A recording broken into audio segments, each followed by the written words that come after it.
요, 이스라엘에서 거주하시면서 히브리 대학교에서 석사 과정 유대 교육에 대해서 전공을 하셨습니다. Jewish Education에 대한 전공을 석사 과정으로 마치셨고, 지금은 서울대학교 이스라엘 교육연구센터의 연구원으로 지금 계십니다.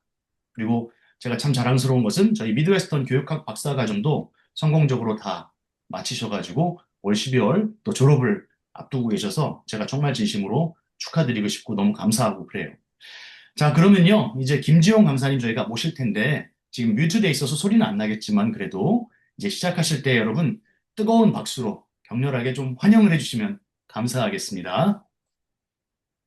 네, 감사합니다. 안녕하세요. 예, 저는 김지용입니다. 이름이 남자 이름 같아서 이게 남자분이 그 강의를 하지 않을까라고 많이 생각하셨을 수 있어요. 제가 그런 오해를 되게 많이 받습니다. 네, 이렇게 귀한 분들과 함께 이렇게 하브루타에 관한 이야기를 할 수 있는 이런 기회를 주셔서 영광입니다. 예, 제가 먼저 화면을 좀 공유하겠습니다.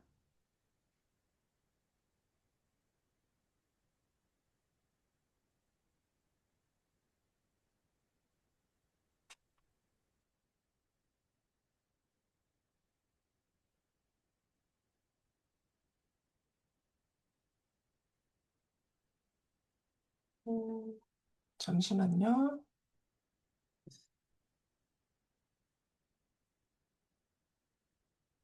이게 왜 안 될까요?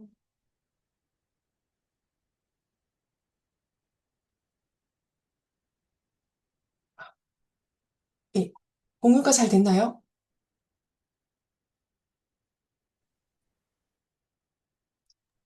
예, 지금 잘 공유가 되고 잘 있습니다. 됐나요? 아, 네. 네. 그러면 제가 계속하겠습니다. 네, 제 소개를 잠시 하자면 저는 이스라엘에서 15년을 살았습니다. 굉장히 오래 살았고요. 그리고 제게 아들과 딸이 있는데 이스라엘 현지에서 이렇게 유치원, 초등학교, 중학교까지 이렇게 다녔어요. 그래서 제가 아이들을 통해서 학부모로서 유대 교육에 대해서 알게 되었고, 그래서 유대 교육을 좀 체계적으로 공부를 해야겠다는 게 필요성을 느껴서 저희 둘째가 3학년 이렇게 됐을 때, 3학년, 4학년 됐을 때 이제 그때 히브리 대학교에서 이제 유대 교육을 공부를 하게 되었어요.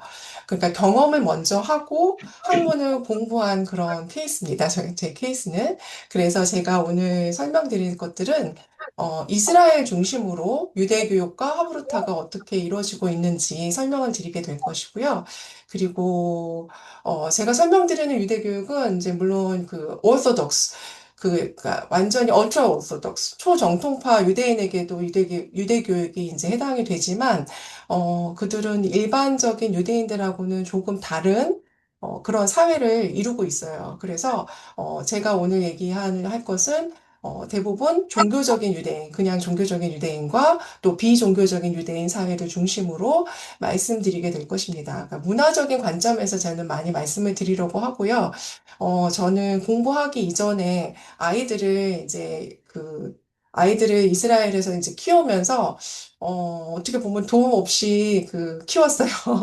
그 부모님도 안 계시고 저도 굉장히 일찍 결혼해서 일찍 아이들을 낳아서 잘 모르는 상황에서 이렇게 아이들을 이제 키우면서 부모로서 이 유대 교육을 바라보고 또 공부하게 되었기 때문에 저는 이제 부모의 입장에서 또 이거 적용점 이런 것들에 관심이 굉장히 많습니다. 그래서 실용적인 부분에 대해서 저희가 실제로 어떻게 할 수 있는지 이런 부분에 더 초점을 맞춰서 말씀을 드리고자 합니다. 한국에서도 하브루타가 많이 이제 소개가 되어 있죠. 그래가지고 아마 이미 잘 아시고 계실 수도 있습니다. 그래서 저는 오늘 유대 교육에 관한 설명을 드리면서 하브루타에 대해서 말씀을 드리려고 해요. 왜 하브루타 얘기를 하는데, 이제 하브루타 보통 강의를 해달라고 하면 굉장히 어려워요, 저는. 왜냐하면 하브루타만 할 수가 없어요. 하브루타만 설명을 하게 되면 그냥 일종의 하나의 무슨 토론 방식? 이렇게밖에 설명이 되지 않기 때문에 제가 그 유대 교육의 배경을 이제 말씀을 드려야 돼요. 그래서 오늘은 그래도 1시간 반이라는, 80분이라는 시간이 있으니 제가 유대 교육에 대한 설명을 드리겠습니다.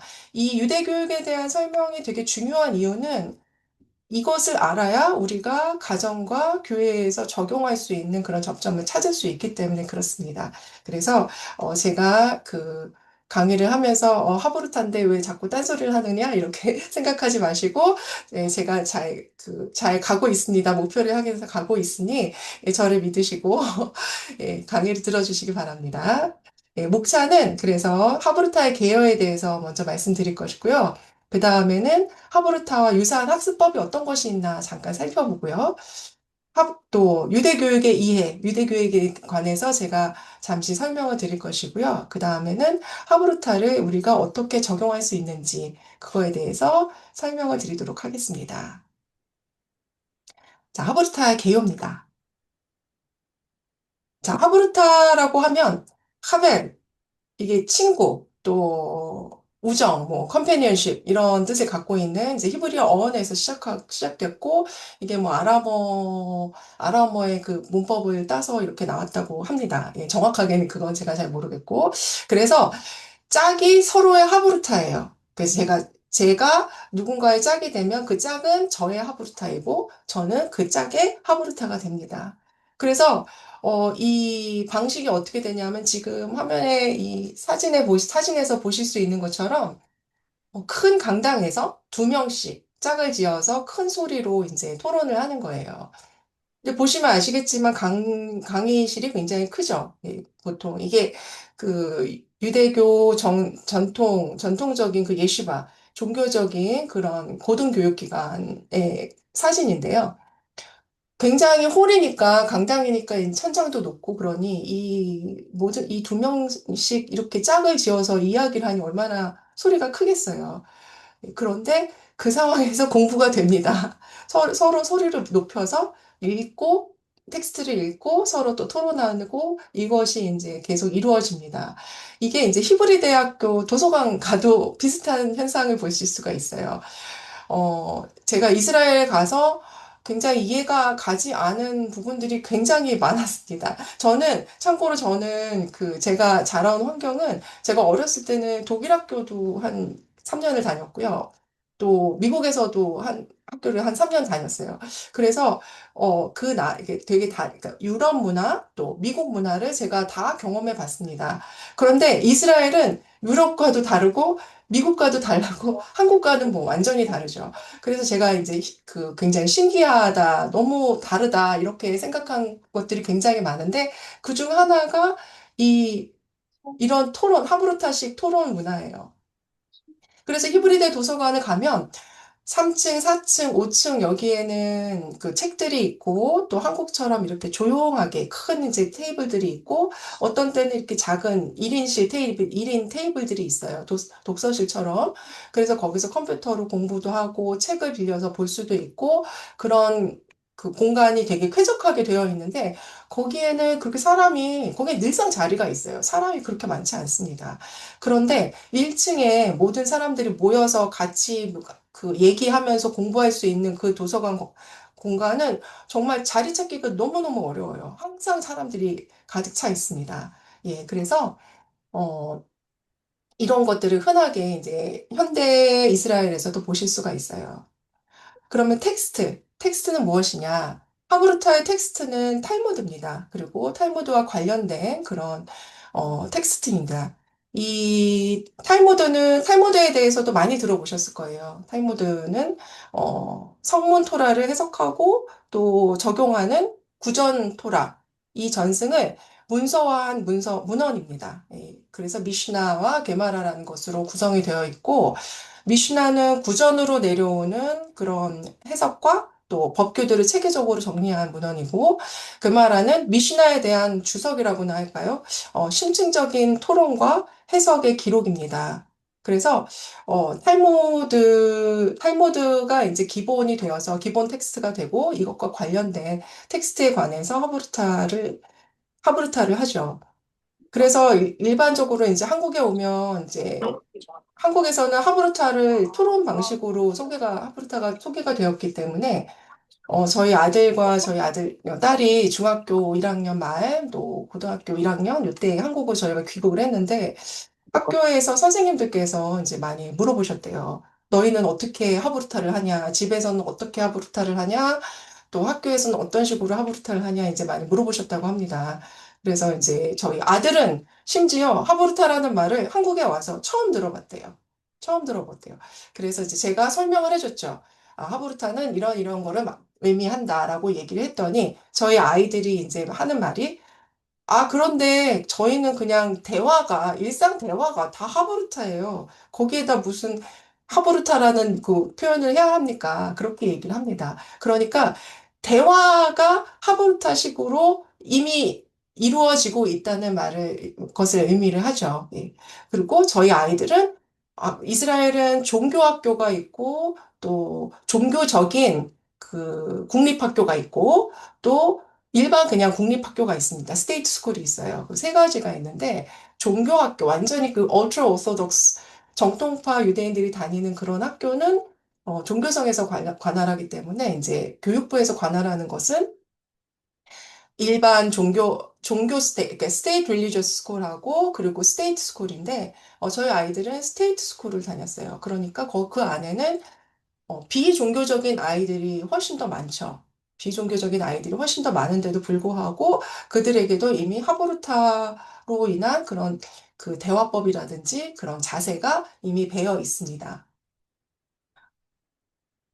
어, 잠시만요. 예, 죄송합니다. 예. 그래서 이 텍스트를 가지고 어떻게 하냐면 하보르타로 하브루타 방식으로 수업을 듣기 전에 이 예시와에서 예습을 해요. 예습을 하고, 그 다음에 쉬우르라는 것이 있습니다. 그것이 이제 강의인데요. 강의를 듣고, 랍비의 강의를 듣고, 그 다음에 하브루타로 복습을 하고 심화를 시킵니다. 이것이 이제 보통 우리가 얘기하는 하브루타 방식이에요. 하브루타 방식인데, 어, 이 원래 하브루타가 예전에는 이제 엘리트 사이에서 이제 행해졌다고 해요. 그러다가 이제 19세기 지나고, 어, 1차 세계대전이 지난 그 다음부터 이 예시바, 그러니까 그 유대교의 그 고등교육기관이 그냥 종교적인 남성에게는 남성이면 모두 그곳에서 공부하는 그런 분위기로 바뀌었어요. 그러면서 이 더 넓은 계층으로 하브루타가 이제 확산이 되어서 하브루타가 더 보편화되었다고 그렇게 얘기가 되어지고 있습니다. 대중화가 된 거죠, 더. 그래서 이스라엘에서 정통파 유대인 학생들은 예시바에서 공부를 하는데, 어, 하루에 최소 하루에 최소 6시간 이상씩, 일주일에 6일, 이렇게 이 방식으로 이제 학습을 합니다. 그리고 뭐 한 18세가 넘어가면서, 더 하브루타 비중이 더 커지겠죠. 그리고 수업은 거의 하지 않습니다. 예, 하긴 하지만 수업은 굉장히 비중을 작게 차지해요. 작게 차지하고 하브루타 자체가 메인 수업 방식이 되겠습니다. 그래서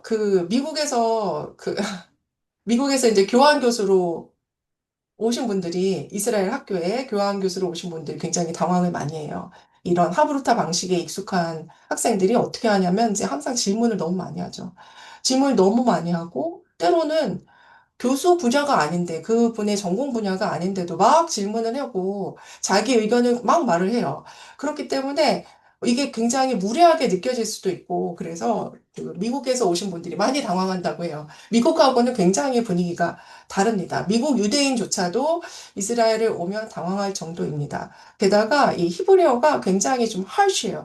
하브루타도 굉장히 부드럽잖아요. 근데 하브루타 이렇게 하면 굉장히 이런 것들이 굉장히 많아서 저도 히브리어 모를 때 들었을 때는 무슨 싸우는 것 같이 들립니다. 그리고 보시면 이 하브루타 할 때 이 시끄러운 과정에서 자기 목소리가 그 상대방에게 들려야 되잖아요. 그러니까 또 목소리를 굉장히 키우죠. 예, 그래서 굉장히 좀 공격적으로 들릴 수 있습니다. 그래서 미국에서 오신 교환 교수들은 굉장히 당황을 많이 하신다고 그래요. 이렇게 하브루타에 익숙한 이제 유대인들은 두 명의 유대인이면 세 개의 의견이 있다. 이런 속담이 있을 정도로 이거는 이제 저희 비유대인이 유대인을 깎아내리기 위해서 말한 것이 아니고 유대인들이 얘기를 하는 거예요. 굉장히 자부심을 갖고. 우리는 두 명만 있어도 세 개의 의견이 나온다는 거죠. 이게 통일하는 것을 좋아하지 않습니다. 또 하나는 예를 들어서 유대인이 이사를 가면 이것도 유대인 친구에게 들은 이야기예요. 유대인이 어느 곳에 이사를 가면 유대인이 없는 곳으로 이사를 가게 되면 회당을 지어야 합니다. 그럼 회당을 지어야 하는데 한 곳은 회당을 지어야 되는데 회당을 두 곳을 짓는다고 그래요. 두 개를. 한 가족이 이사를 갔는데 왜 그럴까요? 가족은 하나인데, 이게 마이크가 다 꺼져 있어서 굉장히 아쉽습니다. 네. 가족은 하나인데, 한 가족이 이사 갔는데, 회당은 두 회당을 지어요. 그 이유는, 한 회당은 본인들이 갈 곳, 또 그 다음 회당은 본인들이 가지 않을 곳. 이렇게 해서 두 회당을 지은다고 해요. 이것을 제가 들었을 때 혹시 이해가 가시나요? 저는 그걸 이해를 하지 못했습니다. 그래서 그 친구가 다시 설명을 해주는데, 이렇게 통일하는 걸 싫어한다는 거예요. 하나밖에 없어서 내가 어쩔 수 없이 그 회당을 간다? 이거는 억셉트가 안 되는 거죠. 받아들여지지가 않아요. 그래서 두 개를 놓고 내가 선택한다. 이게 굉장히 강하다는 겁니다. 그래서 심지어 랍비를 뭐라고 그러냐면 I choose my rabbi. 내가 랍비를 선택한다고 해요. 우리는 이제 우리가 목사를 선택한다. 우리가 뭐 그렇게 얘기하지 않아요. 우리가 교수를 선택한다. 이렇게 얘기하지 않잖아요. 그런데 이 사람들은 자기가 랍비를 선택한다고 해요. 그래서 이 굉장히 많습니다. 종류가. 계통이 굉장히 많고, 그리고 자기의 밸류를, 자기의 밸류에 합하지 않은 그런 말을 하는 랍비하고는 더 이상 그 사람한테 배우지 아니하고 다른 사람한테 옮겨가서 그 랍비 밑에서 공부를 합니다. 이것이 가능한 것은 하브루타를 하기 때문이에요. 그렇다고 해서 그냥 저 사람 마음에 안 들어. 내가 싫어하는 말을 했어. 그렇게 해서 이렇게 쉽게 바꾸는 거는 당연히 아닙니다. 이야기를 했을 때 그 사람이 내미는 그런 근거가 내가 보기에 합당하지 않기 때문에 바꾸는 것입니다. 이런 부분에 있어서는 굉장히 유대인들이 굉장히 철저하게 지키고 있습니다. 네.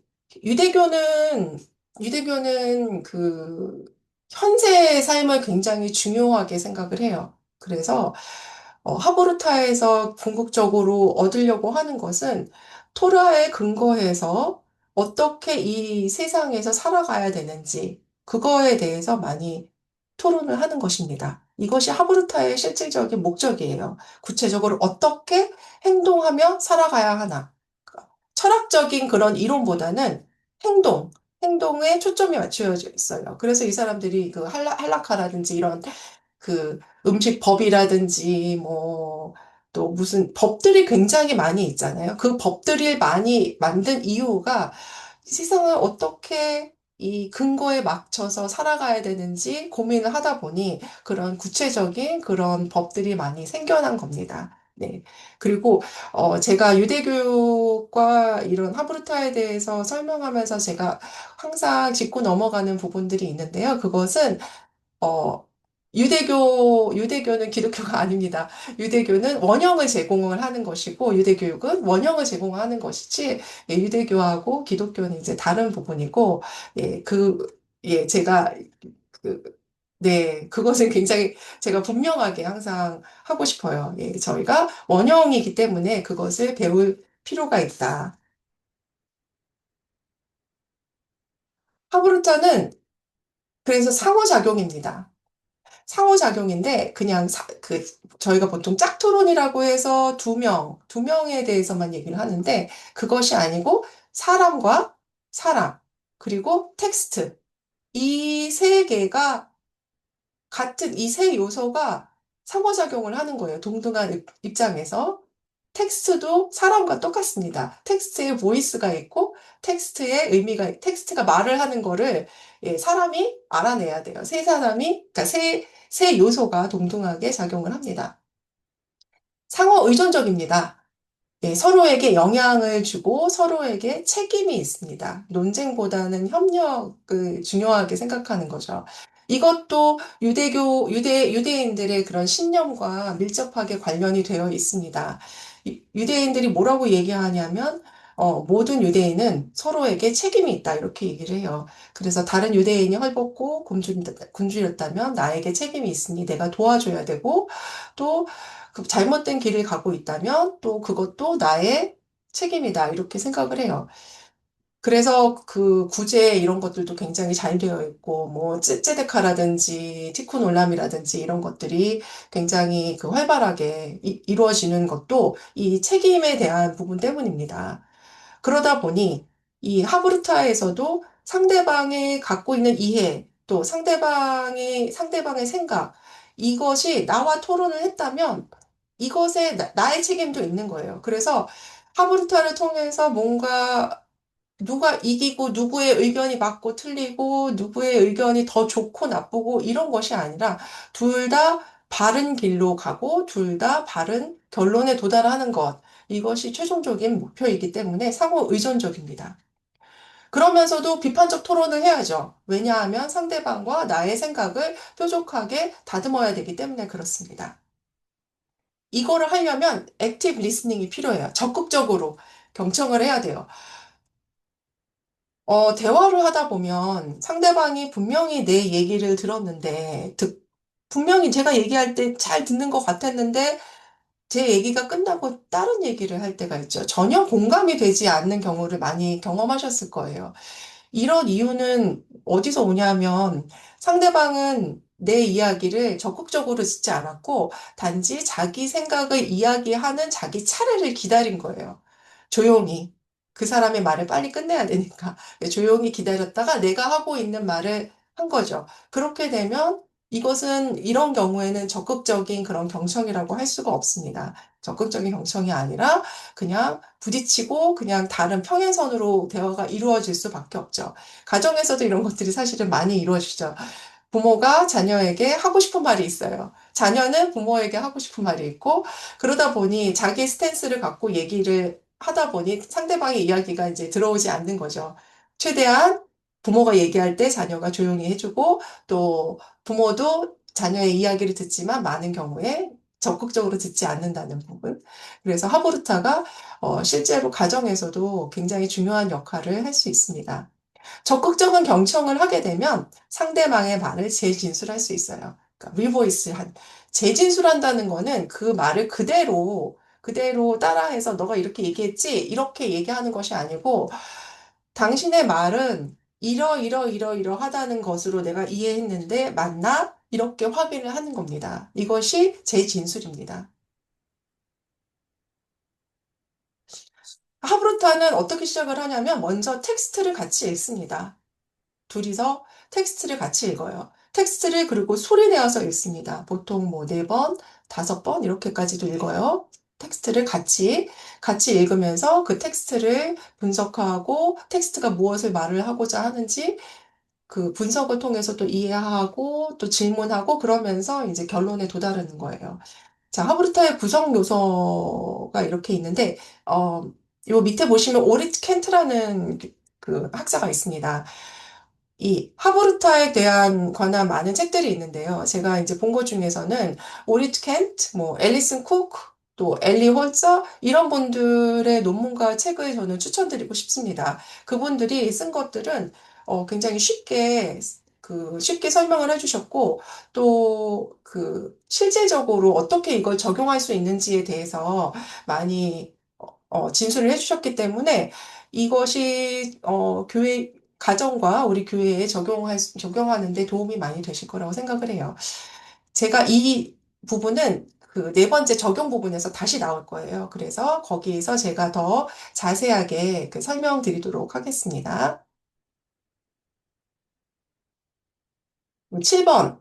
하브르타와 유사한 학습법에 대해서 말씀을 드리겠습니다. 네. 제가 그 몇 년 전에 안동에 있는 그 도산서원에 남편이랑 간 적이 있어요. 그런데 이제 그곳에서 자원봉사 하면서 이렇게 서원을 관리하면서 이제 유학을 공부하는 분이 계셨어요. 그래서 그분을 우연히 만나게 돼서 그분이 저희에게 이제 설명을 이렇게 쭉 해주시더라고요. 근데 저도 어렸을 때 뭐 외국에서도 오래 살았고 또 커서도 외국에서 오래 살아서 이런 것들을 정확하게 잘 모르고 있었는데 이렇게 설명을 해주셔서 굉장히 좋았어요. 근데 제가 설명을 들으면서 어? 하브르타랑 굉장히 비슷하네?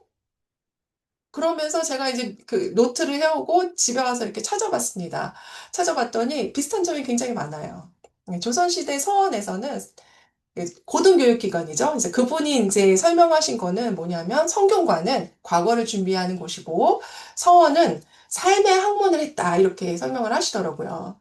그래서 이제 찾아보니 강경, 그 서원의 원장이나 강사가 경서를 먼저 읽고 그 다음에 유생들이 함께 소리를 내어서 읽고 여기도 소리 내어서 읽죠. 그리고 질의응답으로 그 의미를 따져가는 것. 또 강론이 있어서 유생이 자기 논지를 발표하고 다른 유생이 이것을 또 그 발표한 논지에 대해서 비판적으로 의견을 제시하면서 함께 이 텍스트의 의미를 이제 재구성하는 거예요. 굉장히 비슷하죠. 굉장히 비슷합니다. 그리고 서당도 보니까 비슷해요. 네, 초등 기초 교육 기관이었는데 이것도 훈장이 먼저 글을 읽고 그리고 뜻을 풀이한 후에 아이들이 여러 번 소리 내어서 읽어요. 그쵸?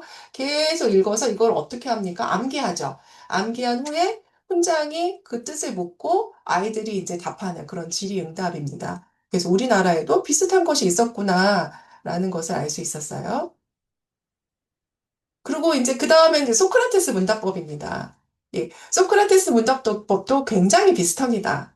예, 보시면 제가 여기 PPT에 써놨는데 질문과 발레 제시를 통해서 상대의 생각 속 모순을 드러내고 개념을 더 정확하게 다듬도록 이끄는 그런 대화적 탐구 방식이다. 그리고 학습자는 자신의 전제를 재검토하고, 그렇죠? 질문들을 통해서 재검토하고 더 깊은 이해와 새로운 통찰에 도달하게 된다. 이렇게 되어 있는데 이 차이점과 공통점이 있습니다. 이것이 이제 공통점은 지금 질문 중심 대화를 한다는 거죠. 진리를 통해서 아니 질문을 통해서 진리에 접근하려고 한다는 것. 그리고 그냥 지식을 단순하게 암기하는 것보다는 의미를 이렇게 따져가는 것을 중요하게 생각한다가 있고, 여기서 큰 차이점은, 텍스트라는 텍스트가 지금 없다는 것도 있고, 또, 소크라테스 문답법은 한 사람이 질문을 주도해요. 그렇죠. 그러니까 소크라테스 또는 교사가 이제 질문을 주도합니다. 그런데, 어, 하브르타는 두 사람이 대등한 관계라고 그랬죠. 두 사람이. 거기에 또 텍스트까지 들어와서 세 사람이 대등한 그런, 세 사람은 아니지만 세 요소가 대등한 관계예요. 그래서 서로가 서로의 소크라테스가 될 수도 있고 또 서로가 서로의 교사 또는 제자가 될 수도 있는 그런 것입니다. 그래서 굉장히 좀 다른 부분이 있습니다. 여기 보시면 블루멘펠드라는 법학자가 있어요. 미국의 법학 교수인데 이분이 Can Harvard Style Learning be a best practice in law school? 이런 논문을 이제 출간해서 제가 그 흥미로워서 이제 읽어봤는데요. 이분은 유대인은 아닌 것 같아요. 유대인 확실하진 않지만 유대인은 아닌 것 같은데 이분이 이것을 보면서 무엇을 이제 주장을 하셨냐면 법학은 하브르타처럼 이렇게 텍스트를 아주 밀접하게 읽고 해석해야 된다고 합니다. 그리고 하다에 정답이 없는 경우가 많아요. 그래서 로스쿨에선 학생들에게 이렇게 새로운 상황에서 다양한 상황들이 있으니까, 케이스들이 있으니까, 거기서 법을 효과적으로 사용하는 그런 방법을 가르쳐야 되는데, 아주 하브르타가 이것에 굉장히 탁월한 학습법이라고 이렇게 얘기를 하고 있어요. 네, 로스쿨이 이 논쟁을 해야 되잖아요. 근데 논쟁에서 이렇게 승리하는 법, 이기는 법, 이거를 가르치기보다는 이 논쟁의 본질 자체를 고민하게 하고 이것을 이해하도록 그렇게 가르치는 것이 로스쿨에서 중요한 그런 목표가 아니겠느냐. 법학자로서 이제 본인이 얘기를 하신 거예요. 네, 전통적인 로스쿨에서는 이 소크라테스 문답법을 많이 사용한다고 합니다. 그러다 보니까 이제 한 번 할 때마다 이제 한 명의 학생이 주도적으로 이제 참여를 하게 되고, 그러다 보면 이제 나머지 학생들은 이게 주도적이지 않고, 때로는 방관자가 될 수 있는 그런 부분도 있는데, 하브르타 방식은 이렇게 짝을 이루어서 하기 때문에, 어, 전체 학급이 이제 동시에 참여를 하게 되고 본인이 참여한다는 거는 결국 본인이 적극적으로 고민하게 되는 거죠. 그러니까 학습에 대한 책임을 더 느끼게 되고 더 질이 높은 그런 학습을 하게 된다는 그런 원리입니다. 그래서 이, 이 교수님의 그 이야기는, 결론은 하브루타 학습은 복잡한 텍스트를 이해하고 또 예측이 불가능한 이런 여러 다양한 상황에 적용하는 능력을 개발할 수 있는 아주 좋은 그런 방법이다. 이렇게 얘기를 하고 있습니다. 자, 그 다음에 파커 팔머를 저는 또 꼽고 싶습니다. 하브루타의 가치관과 거의 같은 가치관을 파커 팔머가 얘기하고 있다고 저는 생각을 합니다. 교육은 교사, 학생, 그리고 가르치는 주제, subject. 이 세 요소가 평등하게 참여하는 것이다. 이렇게 얘기를 하고 있죠. 그래서 공동체에 대해서 계속 말씀하세요. 예, community of truth. 그리고 이것은 관계 중심의 학습을 말하고 진리 탐구의 공동체적 구조에 대해서 이야기를 합니다. 교사가 모든 답을 주는 것이 그것이 교육이 아니고 또 교사와 또 이 주제와 학생 이 서로의 내면의 소리를 듣는 과정, 이것이 학습이다, 이렇게 얘기를 하고 있죠. 그러니까 이것이 하브루타하고는 굉장히 밀접한 관계가 있고요. 밀접한 관계가 아니라, 죄송합니다. 같은 이야기를 하고 있는 것이라고 저는 생각을 합니다. 그럼 유대 교육의 이해로 넘어가도록 하겠습니다. 어, 아까 말씀드린 것처럼 하브루타에 관한 이야기인데 왜 유대 교육으로 방향을 전환하는가? 이유는 아까 말씀드린 것처럼 적용점을 찾기 위해서입니다. 예. 하브루타가 어떤 맥락에서 이루어지고 있는지, 그리고 어떤 방법으로 현대 사회에까지 영향을 미치고 있는지, 이것을 이해하려면 유대 교육이라는 그런 큰 틀에 대한 그런 이해가 필요합니다. 저는 하브루타를 학습법으로만 보지 않습니다. 나중에 제가 네 번째 단계에서 적용 단계에서 하브루타에 대한 실제적인 그런 설명도 해드리겠지만, 그래도 저는 하브루타가 태도, 자세, 가치관이라고 저는 생각을 해요. 그래서 그런 부분, 그런 입장에서 제가 계속 설명을 드릴 것입니다. 예, 유대교육. 유대교육은 무엇일까요? 유대교육과 관련된 모든 것입니다. 유대교육이라고 하면 보통, 음, 성경 공부, 그러니까 탈무드 이것만 유대교육으로 생각하시는 경우가 많은데요. 유대교육 학과에서는 유대교육의 범위를 굉장히 넓게 봅니다.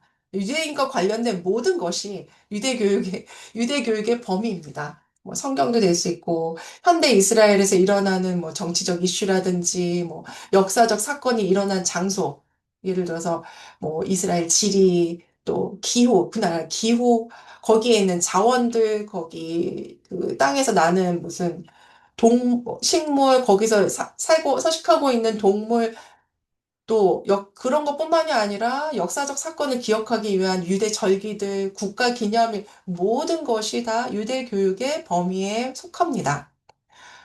그래서 교육의 모든 범위가 이제 유대 교육이에요. 회당이나 예시바에서 이루어지는 그런 전통적인 교육, 또, 유대 교육, 이스라엘 같은 경우에는 그 공교육도 종교적인 학교가 아니라도 기본 틀이, 유대 교육을 기본 틀로 해서 어, 학교 교육이 이루어집니다. 그래서 유대 교육을 기본 틀로 갖고 있는 일반 공립학교의 교육도 다 유대 교육에 속합니다. 그래서 주위시 하면 굉장히 복잡해요. 이것도 제가 이스라엘 가서 제가 이해 안 간 부분이 너무 많습니다. 처음에. 이해하는데 굉장히 이제 오랜 시간이 걸렸어요. 네, 주일시라는 것 자체가 굉장히 어려운 부분입니다. 종교적인 것도 있고요. 민족적인 부분도 있고 문화적인 부분도 있습니다. 주일시라는 부분이. 그런데 이것이 또 어떤 때는 조금 달라요. 그래서 주일시가 민족을 나타내기도 하지만 종교도 있기 때문에 그 예수님을 믿는 주이시, 예수님을 믿는 유대인, 우리는 그렇게 얘기하잖아요, 메시아님. 그런데 이스라엘 사람들은 유대인들은 그런 거는 존재하지 않는다. 만약에 예수님을 믿으면 너는 그리스도인이지 어떻게 유대인이냐? 예수님을 믿는 유대인은 존재하지 않는다. 이렇게 또 얘기를 해요. 그런데 또 무신론자는 유대인입니까? 네, 무신론자는 또 유대인이에요. 굉장히 좀 복잡하고 아직도 이해 가지 않는 부분들이 이제 많습니다. 유대 교육의 특징을 그래서 제가 네 가지로 저는 정리를 했습니다. 예, 첫 번째는 유대 교육은 기억 중심의 교육이다. 그리고 두 번째는 가정 중심의 교육이다. 세 번째는 텍스트 중심의 교육이다. 그리고 네 번째는 참여 중심의 교육이다. 이렇게 정리를 했어요. 요즘에 이제 해시태그 많이 하잖아요. 인스타 같은 데서. 그 해시태그를 한다면 토라, 가족, 공동체, 안식일, 절기, 식사, 인터뷰, 하브루타. 저는 이것을 찝을 수 있을 것 같아요. 예. 대표적으로 레프리젠트 할 수 있다고 그렇게 생각을 합니다. 유대 교육의 특징 첫 번째는 기억 중심의 교육이라고 아까 말씀을 드렸었잖아요. 예. 유대 교육은 기억 중심의 교육입니다. 예, 기억이 곧 역사예요. 유대인에게 성경은 기억이고 역사이고 또 본인들의 정체성이 됩니다. 그래서 유대인들은 이제 자기 민족의 기억을 전승하기 위해서 성경을 읽고 또 삶에 적용하기 위해서 해석하죠. 이것이 하브르타인 것이죠. 성문 토라하고 구전 토라 이런 것들이 이제 이 과정의 기반 역할을 하고 있습니다. 두 번째 이제 가정 중심의 교육에서도 나오겠지만, 기억은 유대 민족만 그것만 보는 것이 아니라 유대인 개개인의 그런 역사, 가족 역사 이것도 포함을 합니다.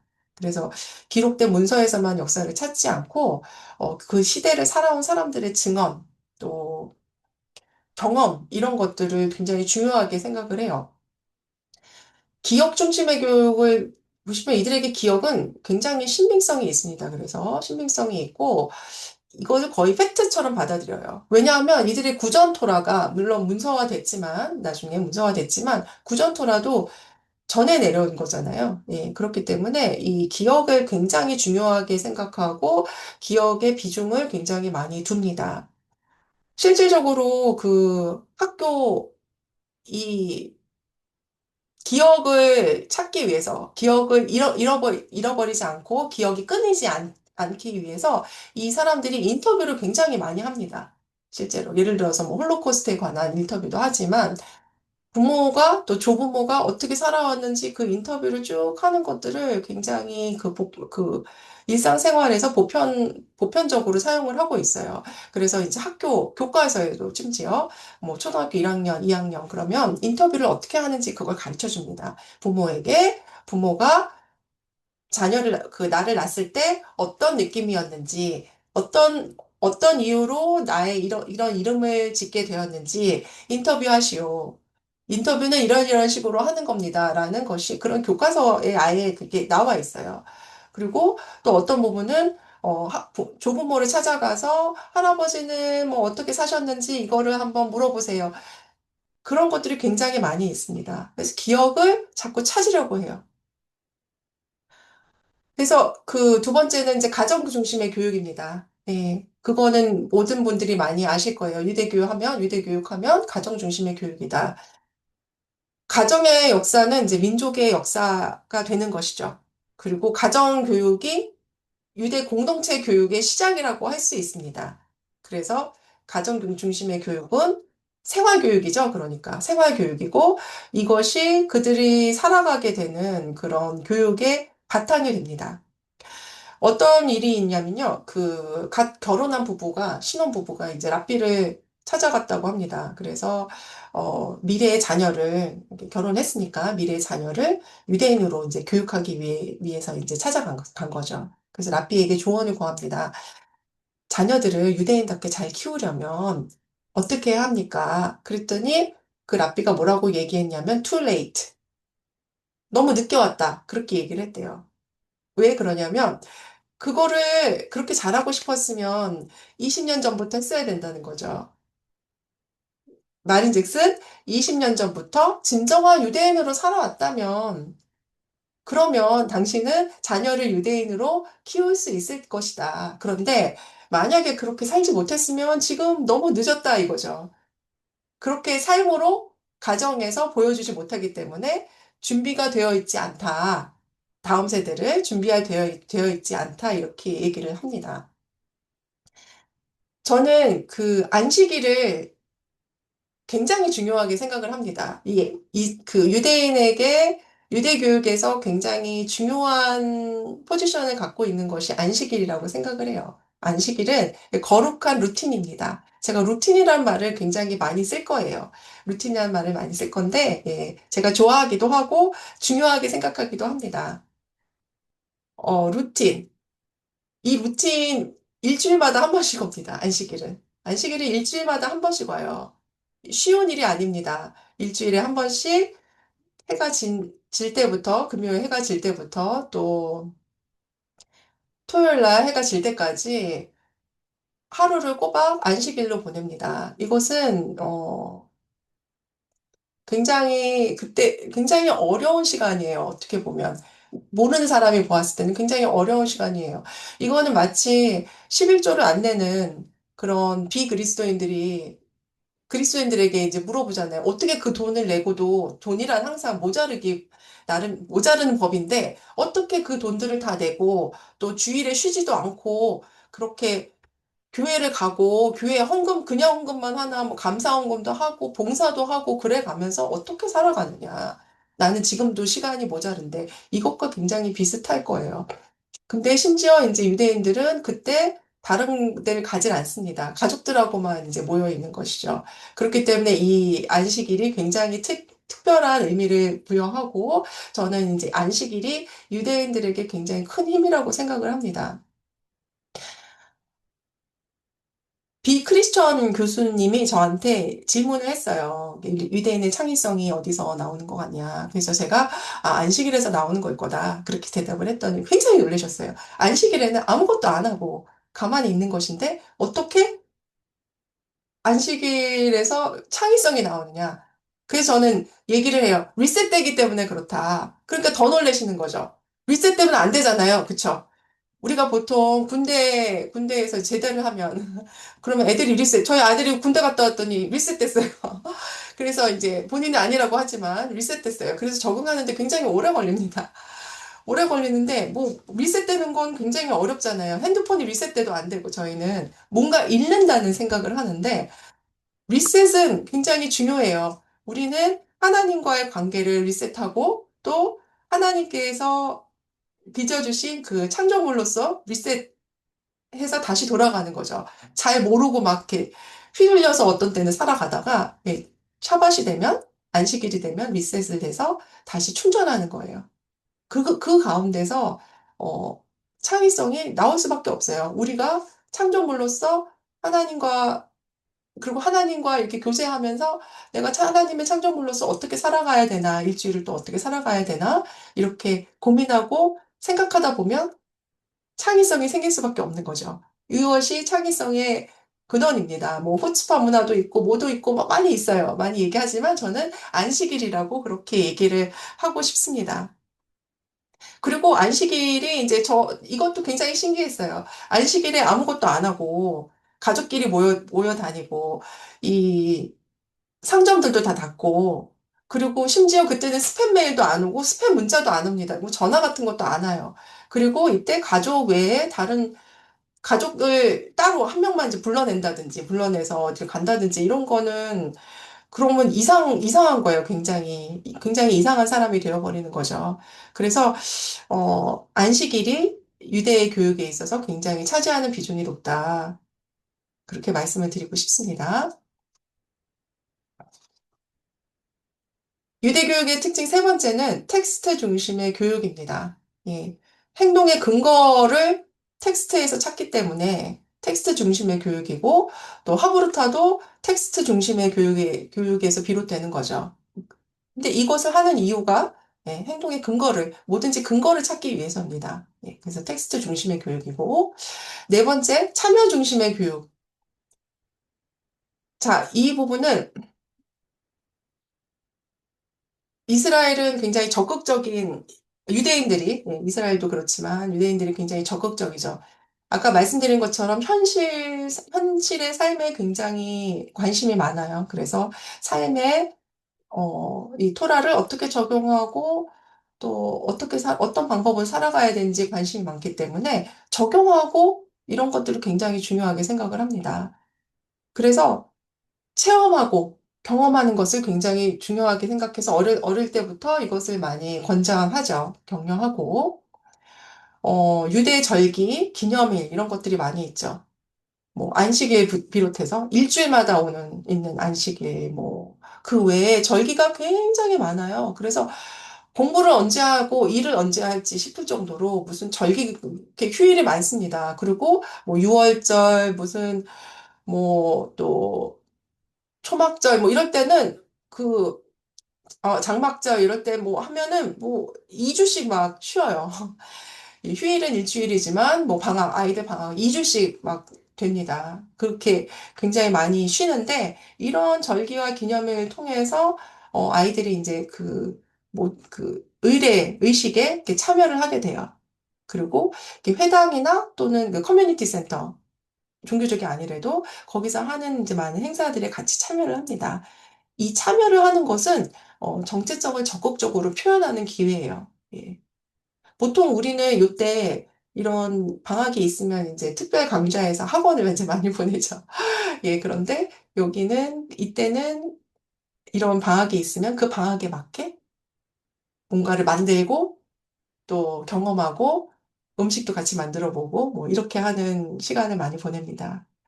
이렇게 참여를 하게 되면요. 참여 중심의 교육을 진행하게 되면 아이들이 질문을 하게 됩니다. 내가 이거를 왜 하지? 이런 일들을 여기에 내가 왜 참여를 하지? 그럼 질문을 하면서 그 의미를 찾게 됩니다. 그렇게 되니까, 이게 더 강해지는 거예요. 이런 의미를 갖고 있구나. 이래서 공동체가 중요하구나. 우리 공동체는 이런 의미를 가진 이런 의례를 함께 하고 있구나. 그러면서 이 기억에 대한 것이 자기에게까지 이어지면서 자기 다음 세대에까지 이어지도록 해야 된다는 그런 확신이 더 생기게 되는 거죠. 그래서 어렸을 때 교회를 다니다가, 차에 그냥 다니다가, 아주 착실하게 다니다가, 대학교 들어가서는 안 다니는 경우가 굉장히, 안타깝게도 굉장히 많이 있지 않습니까? 질문하지 않고 그냥 수동적으로 받아들이고 있다가, 이게 뭐지? 갑자기 생각이 나는 거죠. 그런데 그때는 이미 그 고민하고 이런 과정을 놓쳐버린 거예요. 그래서 우리도 어렸을 때부터 아이들이 자꾸 질문하고 교회에서 이루어지는 것들, 또 가정에서 우리가 왜 교회를 가야 되는지, 우리가 왜 식사 때 기도를 해야 되는지, 왜 11조를 내야 되는지, 이런 건 너무 당연하게만 받아들이지 않고 자연스럽게 부모한테 물어보고, 교사한테 물어보고, 목회자한테 물어보고, 그래서 그런 것들을 이렇게 자연스럽게 이야기할 수 있는 그런 분위기 조성이 필요합니다.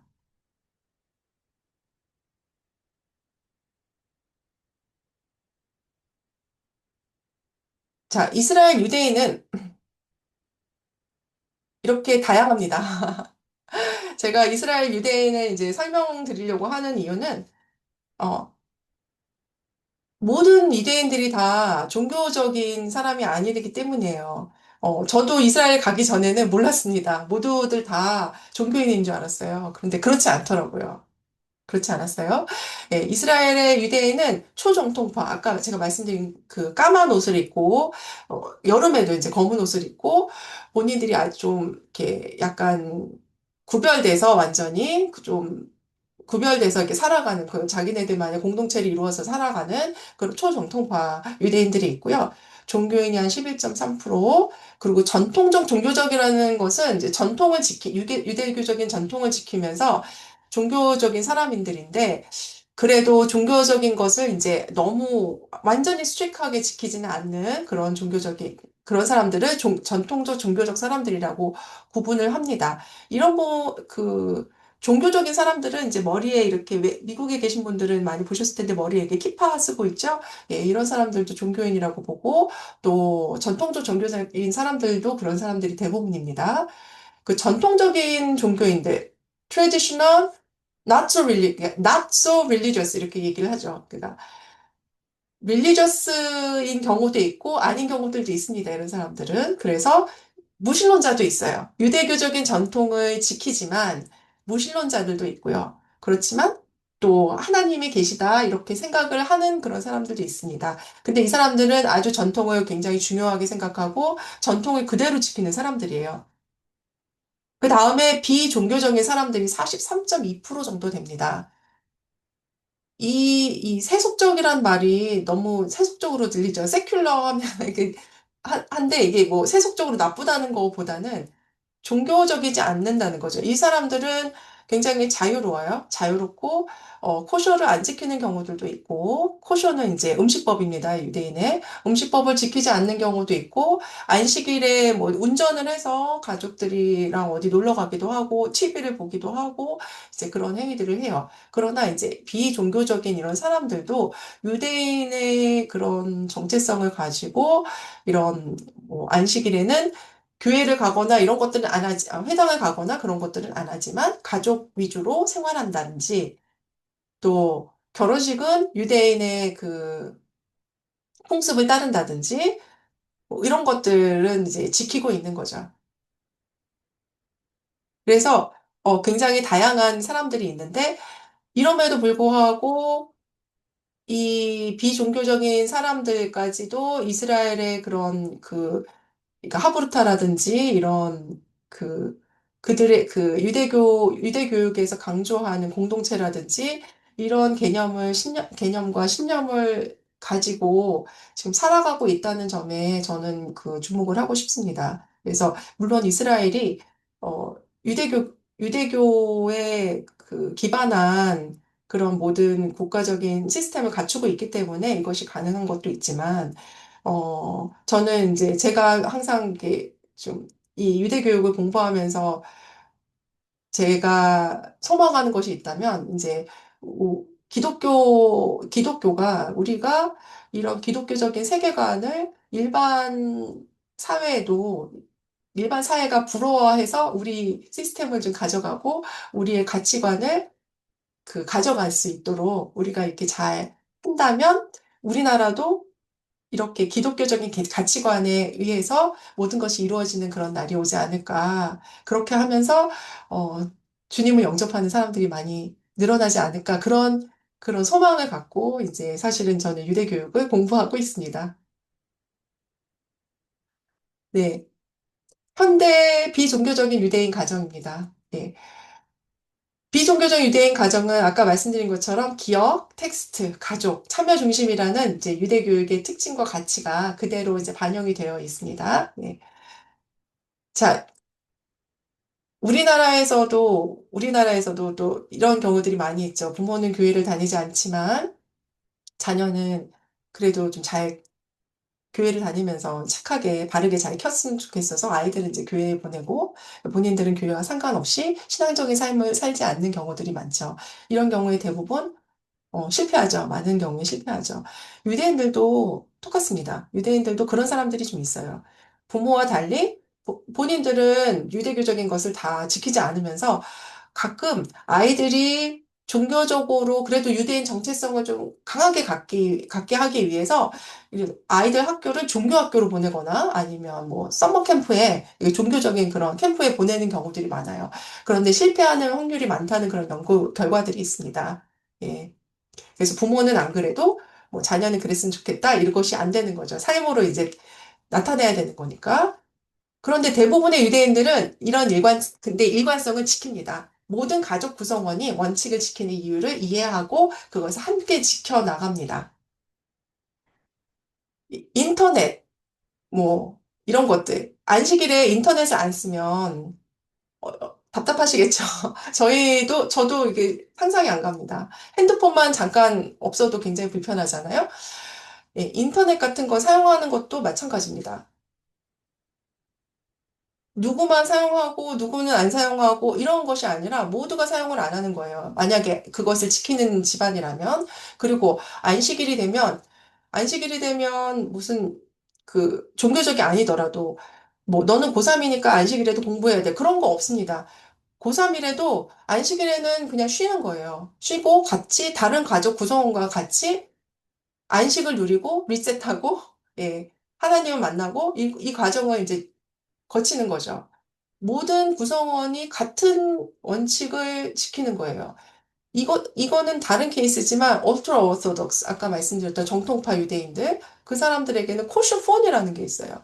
이렇게 핸드폰인데, 핸드폰이 어떤 핸드폰이냐면, 폴더폰에 왜 전화만 되는 거 있잖아요.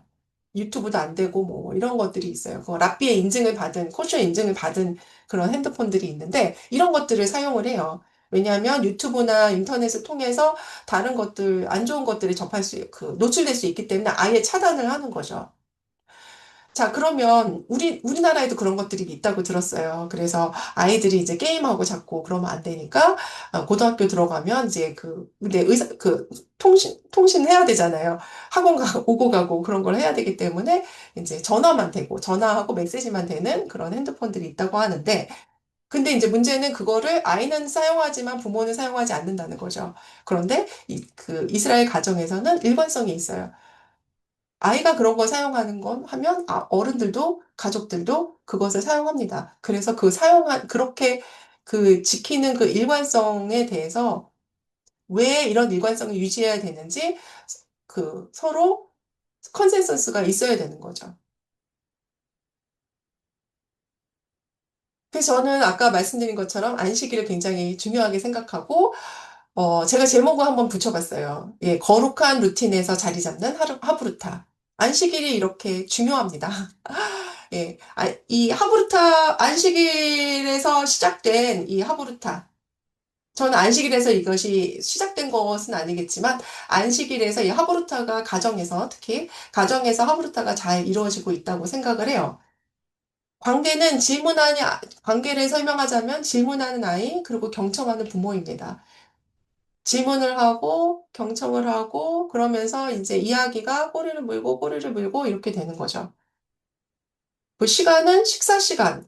안식일에는 샤bat 디너라는 것이 있어요. 그래서 이제 온 가족들이 모여서 같이 이렇게 식사를 하는데 이것이 너무 자연스럽게 루틴이라고 말씀드렸잖아요. 일주일에 한 번씩. 한 달에 한 번도 아니고 계속 되기 때문에 이 루틴은 그냥 이렇게 삶에 그냥 배어 있습니다. 그래서 그냥 평일에도 식사 시간이 맞으면 본인들끼리 같이 자연스럽게 이야기하고 그럴 수 있어요. 제가 다른 연구로 인해서 요즘에 그 이스라엘 사람들이랑 계속 이스라엘 유대인들과 계속 인터뷰를 합니다. 인터뷰를 하는데 어, 물어보니까 자기네들은 반려견들이 많이 있잖아요. 그러니까 반려견 산책시키면서 부모랑 이야기하고 아직도 이야기를 그렇게 많이 한다고 하는 거예요. 제가 20대 청년들을 인터뷰를 했는데 그럼 대화 내용은 무엇이냐?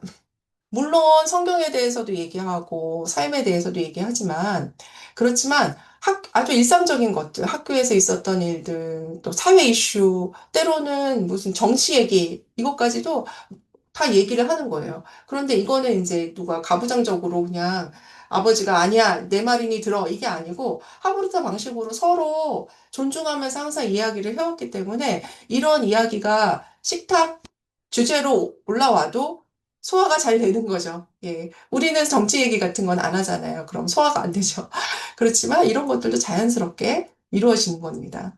그래서 이런 대화로 인해서 세대가 기억이 전승되고 정체성이 바르게 형성되고 가치가 전승이 되는 겁니다.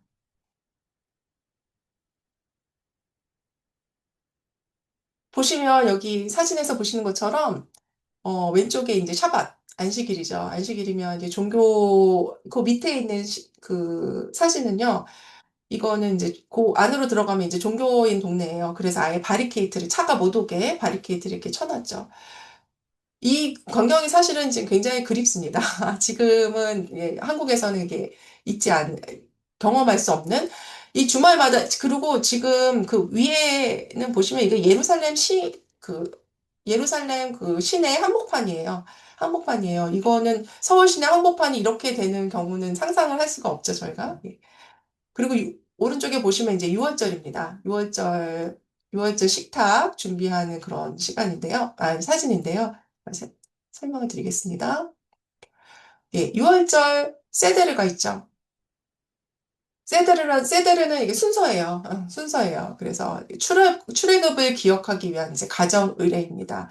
6월절 여러 개의 절기가 있고 절기가 굉장히 중요한 위치를 차지하고 있는데, 6월절은 굉장히 좀 더 특별한 것 같아요. 그래서 이 세데르에서 6월절이 시작되는 그 저녁에 같이 그 저녁 식사를 하는데, 그걸 6월절 세데르라고 하는데, 이때 이제 질문에서 시작해서 이제 질문으로 끝나요. 질문으로 끝나는 건 아니지만 계속 이 과정이 질문으로 이어집니다. 이때 하가다라고 하는 그 안내서가 있어요. 그 안내 책자가 있어요. 안내 책자? 그 가이드죠. 일종의 가이드라인인데 여기에 이제 모든 그 순서에 따른 무슨 뭐 이야기라든지 질문도 있고 뭐 또 그 노래도 있고 뭐 시도 있고 텍스트도 있고 그렇습니다. 이게 또 버전이 굉장히 많아요. 뭐 지역마다 다른 버전도 있고 또 이 종교적인 그런 성향에 따라서 이제 여러 가지 버전이 이제 존재합니다. 근데 이 세대를 요 하가다에 따른 세대를 하려면 이게 짧은 경우에는 뭐 1시간 걸리기도 하고요. 뭐 정말 스킵 다 스킵한다면 한 30분 에도 가능하겠지만 이걸 뭐 다 정말 풀로 하면 뭐 6시간이 걸릴 수도 있다고 해요. 그러면 해에 졌을 때부터 이거를 시작을 하는 거잖아요. 얼마나 어렸습니까? 어린 아이들이 또 이걸 해야 되는데. 네. 근데 그것을 진행을 할 수가 있어요. 왜냐하면 계속 질문을 해요. 아이들이 계속 참여를 해요. 이거 약간 좀 종합 예술 같이 어, 굉장히 좋은 프로그램입니다, 일종의. 후각도 있고, 미각도 있고, 촉각도 있고, 뭐, 시각, 그리고 이제 모든 감각을 다 발휘해서, 사용해서 참여하는 그런 그 절기예요. 여기에서는 그 아이들에게 이제 질문을 계속 유도하게끔 되어 있습니다. 질문이 이제 써 있기도 하고요. 어떤 질문을 하냐면, 이거, 이 밤은 다른 밤과 뭐가 다릅니까? 오늘 저녁은 다른 일반적인 저녁과 뭐가 달라요? 왜 우리는 이 누룩 없는 빵, 이것을 먹어야 합니까? 이렇게 해서 다 물어봐요. 그러면 가장 어린 아이가 그것을 물어보고, 그리고 이제 부모가 그거에 대해서 이제 또 부모나 그 가장 연장자가 또 그거에 대해 설명을 하고, 그러면서 그 할머니, 할아버지도 같이 모여서 뭐 이야기를 하고, 스토리텔링을 이제 계속을 하는 거죠. 옛날에는 이런 거 있었는데 하면서 그 성경 이야기를, 출애굽 이야기를 이제 계속 하는 거예요. 그리고, 아피코만이라고 있죠. 저희가 써놨는데 아피코마는 뭐냐면 이 누룩 없는 빵을 먹잖아요. 그때 누룩 없는 빵을 먹는데 이제 그것을 이제 띄어가지고 그 부모가 여기저기 집안에 이렇게 숨겨놓습니다. 네, 숨겨놔요. 그러면 이제 아이들이 그거를 이렇게 찾아와요. 숨바꼭질 하듯이 숨바꼭질이 아니고 보물찾기 하듯이 그걸 찾습니다. 그래서 그거를 찾은 거를 가지고 오면 상을 주고 뭐 이런 것들을 해요. 그래서 아이들은 이렇게 자기가 이렇게 그 액션을 취하잖아요. 행동을 하잖아요.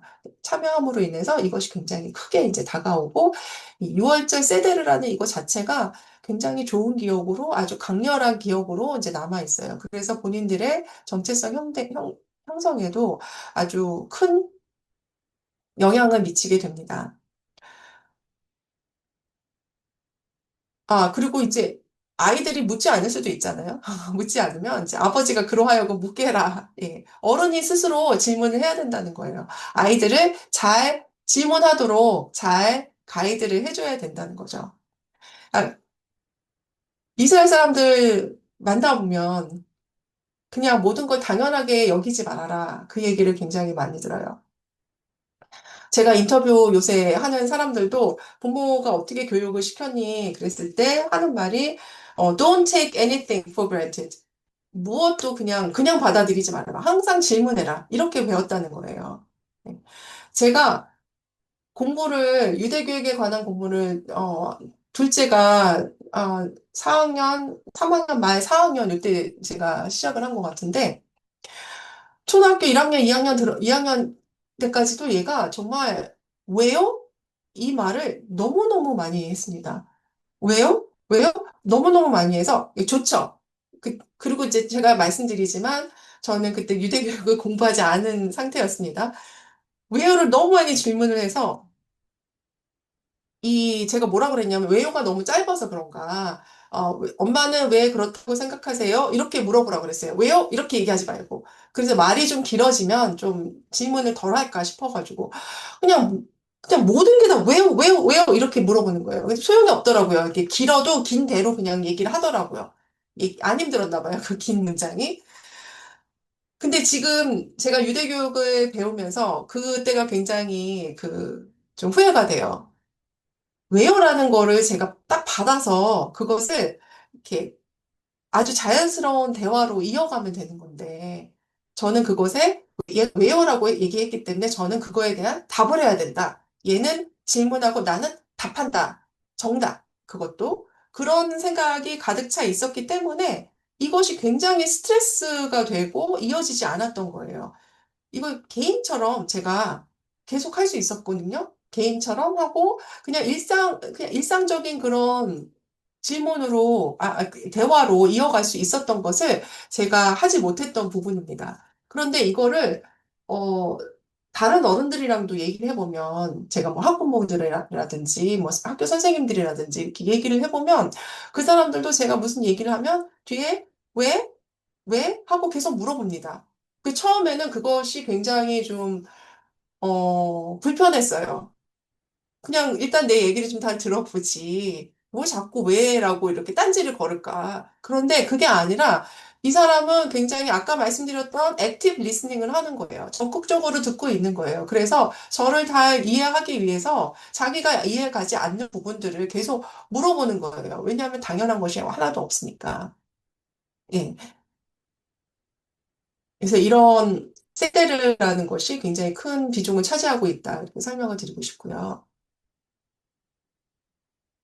네 번째, 하부타 적용에 대해서 말씀을 드리겠습니다. 예, 이것이 가장 궁금하신 부분이 아닐까라는 그런 또 생각도 해봅니다.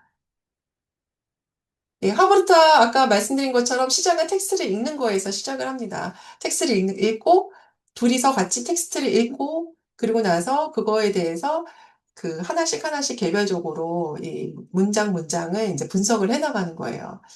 근데 이제 텍스트 읽는 게 굉장히 쉬울 것 같잖아요. 소리 내서 읽고, 그게 무슨 내용인지 서로 얘기하는 것이 쉬울 것 같은데, 한국 사람들에게 그게 절대 쉽지 않습니다. 예, 일단, 우리는 빨리 읽어야 돼요. 그렇죠. 빨리 읽어야 되고, 우리는 수능, 이런 시험에 굉장히 익숙해져 있어요. 그래서 텍스트를 딱 읽으면, 읽자마자 뭐가 나와요? 주제, 뭐, 키워드가 뭐고, 뭐, 이 사람의 의도, 이게 다 나옵니다. 심지어 저희가 아주 긴 텍스트를 주면, 그거를 어떻게 빨리 읽을 수 있는가. 이거 되게 잘하고 있죠. 저희가 예, 논술 같은 거 준비하면은 나오잖아요. 저희가 뭐 논문을 봐도 사실 마찬가지입니다. 논문을 볼 때도 저희가 이제 어떻게 하면 이제 키워드를 딱딱딱 뭐, 첫 문단, 둘째 문단, 첫째 줄, 이렇게 봐가면서 저희가 보기 때문에 천천히 그것을 읽고 그 텍스트가 무엇을 의미하는지 깊이 생각하는 거에 상당히 저희가 어려워해요. 한국 사람들이. 예, 저도 마찬가지고요. 왜냐하면 빨리 파악해서 빨리 답하는 것에 저희가 익숙해 있기 때문에 그렇습니다. 예. 그런데 하버루타는 텍스트를 꼼꼼히 여러 번 읽어야 해요. 그래서 시간이 많이 걸립니다.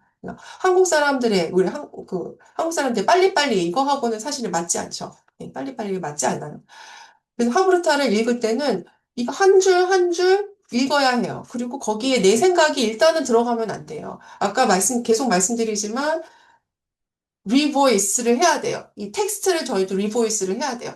그러기 위해서는 텍스트가 무엇을 말하는지, 말하고 싶은지 우리가 먼저 파악을 해야 되는데, 자꾸 우리가 생각하고 있는 거, 우리가 읽고 싶은 거, 우리가 해석하고 싶은 방향, 그거를 먼저 투입을 하게 되는 거죠.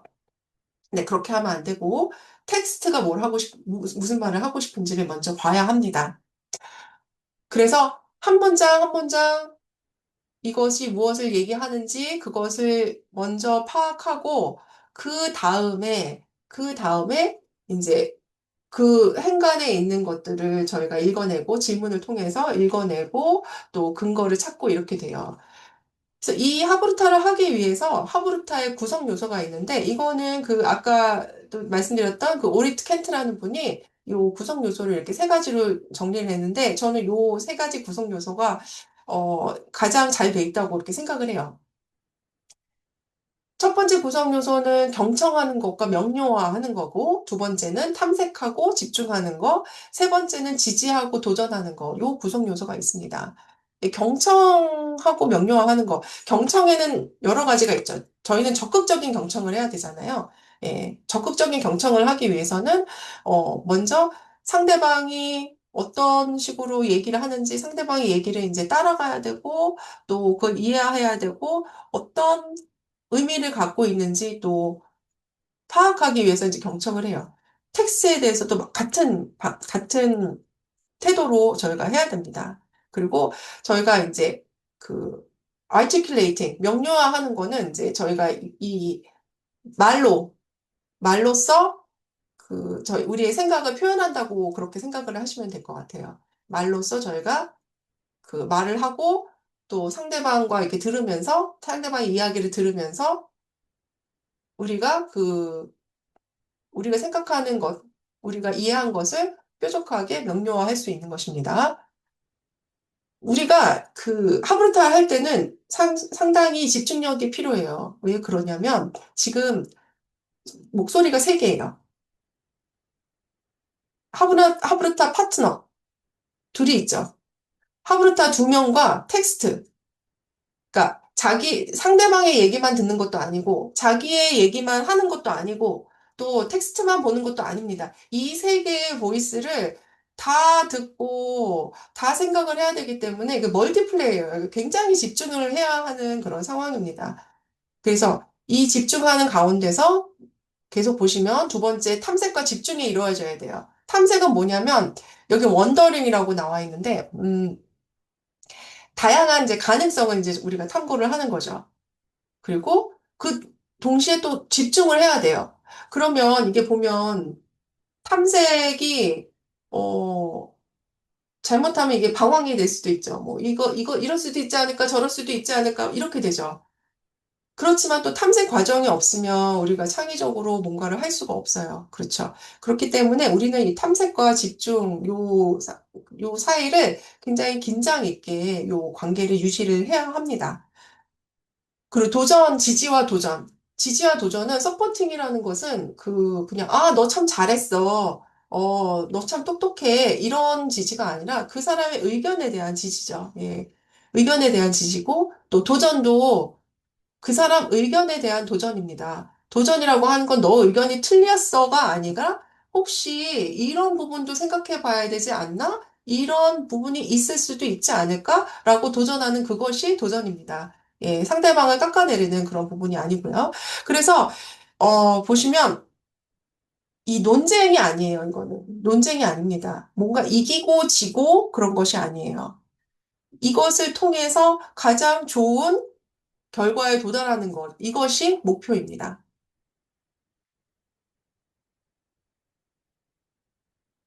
이 오리트 켄트하고 또 다른 앨리슨 코크라는 이 교수님이 또 발표한 논문이 있는데 이것도 제가 굉장히 추천드리고 싶어요. 이거는, 어, 두 명의 교사가 각자 이제 자기 학급에서 어떻게 하브르타를 수업을 하는지 이것에 대한 이제 연구예요. 그래서 굉장히 재밌고요. 그리고 실질적으로 적용하실 때 많은 시사점을 줄 수 있을 거라고 생각을 합니다. 어, 이 하브르타 영감 교수법은 이제 이 두 분이 이제 말을 한 건데요. 어, 하브르타의 그런 학습 구조, 또 하브르타를 대하는 그런 학습 태도, 그리고 또 학습을 어떻게 하는지 실질적으로 실천, 요것이 겹치는 지점을 하브르타 영감 교수법이라고 이제 본인들이 지칭을 했습니다. 연구자들이. 예. 제가 이것을 읽으면서 가장 주목한 부분은 시간이에요. 이 두 학자가 이야기한 것은, 두 학자, 맞습니다. 두 학자인데, 두 학자가 연구한 두 교수가 실질적으로 수업을 하면서 얘기하는 것은 시간에 대한 중요성이에요. 예. 우리 한국 사람들이 되게 어려운 부분입니다. 빨리빨리 해야 되는데, 중요한 것이 학생들이 이제 자기 생각을 좀 탐구할 수 있도록 충분한 시간을 확보해 주는 것이 굉장히 중요하다는 그런 결과가 나왔습니다. 그리고 이것을 하기 위해서 이제 스터디 가이드를 이제 설계를 해줘야 되잖아요. 교사가. 왜냐하면 하브루타가 익숙하지 않을 수 있기 때문에. 이 가이드를 설계해서 결국엔 뭐냐면 이 하브루타 학습이라는 것이 어떻게 이루어지는지 본인들이 그 학습의 루틴을 터득하는 거예요. 여기에서도 루틴이 나옵니다. 근데 루틴이 일단 형성이 되면 모든 텍스트, 모든 수업에 이것을 적용을 할 수가 있는 거예요. 그래서 학생들이 이제 스스로 점검하고 자기 학습에 이제 책임을 질 수 있도록 그런 독립적인 학습자가 될 수 있도록 이제 격려를 하는 건데, 음, 이 아이들끼리 그냥 무조건 너희가 그냥 알아서 해라 하고 이제 교사가 가만히 있는 것이 아니라 교사에게는 굉장히 큰 역할이 있습니다. 아이들이 이것을 아까 말씀드렸던 그 하브루타의 요소, 이거를 잘 사용해서, 활용해서 토론하고 있는지 굉장히 꼼꼼히 봐야 되고요.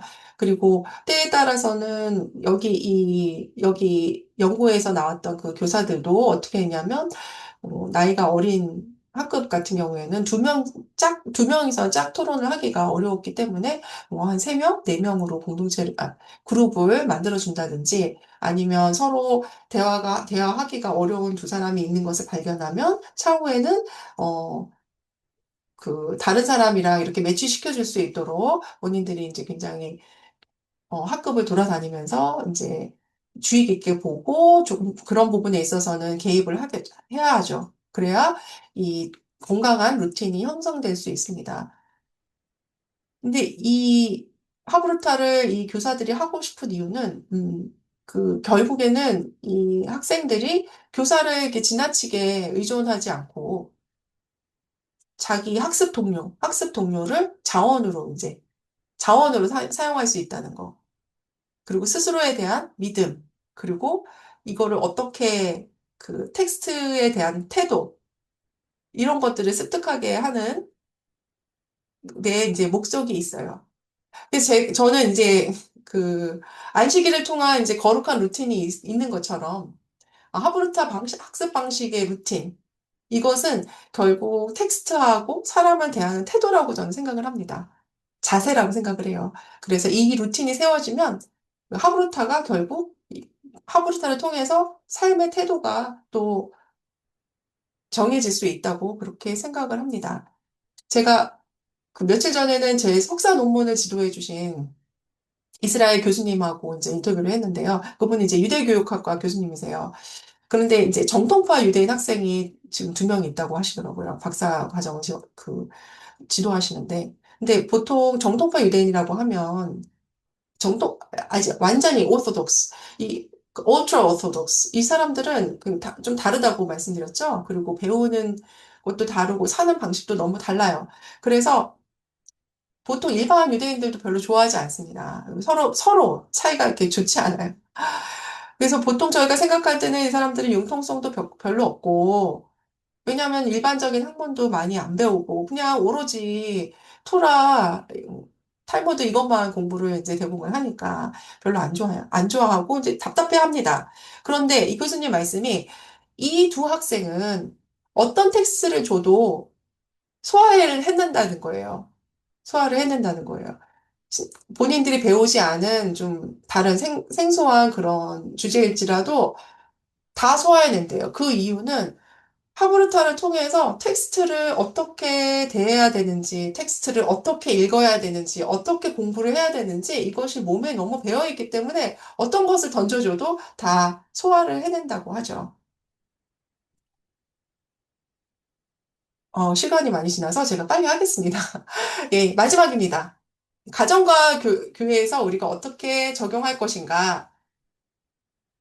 결국 이스라엘 가정과 이스라엘 사회에 적용하는 것을 우리가 그대로 적용할 수 있다고 생각을 합니다. 제가 이거 그냥 카피 페이스트를 그냥 한 게 아니고 실제로 이렇게 생각을 하는 겁니다.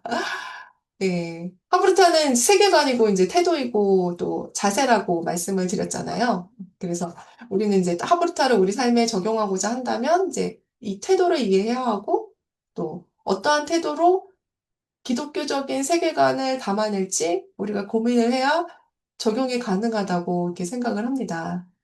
예. 이스라엘 가정에서는 모든 것이 일관성이 있다고 말씀드렸죠. 그래서 일관성이 있고 거룩한 루틴이 계속되고 그거로 인해서 가족들 간에 소통이 원활하게 이루어져요. 그렇게 가정에서 이루어졌기 때문에 이스라엘 사회에서도 그대로 적용이 됩니다.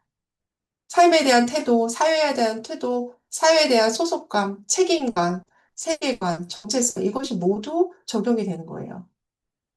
그러니까 한국 가정에도 똑같이 이것이 적용이 될 수 있습니다. 한국 가정 안에서 일관성 있게 우리가 살아가고 거룩한 루틴을 만들어내고 그것을 통해서 올바른 소통을 자녀와 부모가 한다면 이것이 교회에도 그대로 전달될 수 있고, 이어질 수 있다고 생각을 합니다. 어, 가정에서 태도하고 자세의 변화가 이제 굉장히 많이 필요해요. 그래서 대화가 이루어져야지 신앙이 전승될 수 있기 때문입니다. 그 부모님들이 학습 태도, 그러니까 학습을 좀 잘하게 하기 위해서 이제 하브루타를 배우고 싶어 하시는 분들이 많으세요. 그럼 저는 이제 하브루타라는 거 굉장히 좋아하시니까 사람들이, 그러니까 학부모들이. 그래서 저는 이제 제목에 항상 하브루타를 놓습니다. 그래서 하브루타를 놓고 결국에는 저는 그 대화법을 알려드려요. 어떻게 자녀와 대화를 해야 되는지. 왜냐하면 그것이 이루어지지 않은 상태에서 뭐 하브루타를 합시다. 이렇게 안 된단 말이에요. 제가 그러고 항상 이제 부모님들한테 말씀드리는 거는 밥 먹고 막 기분 좋게 오랜만에 가족들이 다 모여서 한 자리에 모여서 맛있는 게 밥 먹는데 야, 우리 하브루타 하자. 이렇게 하시면 안 된다는 거죠. 하브루타 하자 이 말 자체가 저는 굉장히 좀 안 하셨으면 좋겠어요. 그러면 아이들의 소화가 안 됩니다. 그냥 편안하게 이야기할 수 있어야 되는데 그것을 평소에도 잘 그것을 이루어 나가야 하브루타라는 것이 그 진지한 것을 놓고 저희가 하브루타로 대화했을 때 그 가능한 것인데 아주 작은 것에서부터 그것을 연습하지 않고 갑자기 하브루타를 한다는 것은 그것은 굉장히 위험한 거고 아주 역효과를 낼 수 있는 아주 위험한 그런 방법이라고 저는 생각을 해요. 예. 교회에서 저희가 본다면 교회의 적용점을 저희가 본다면 저는 모든 나이에서 이것이 일관되게 적용되어야 한다고 생각을 합니다.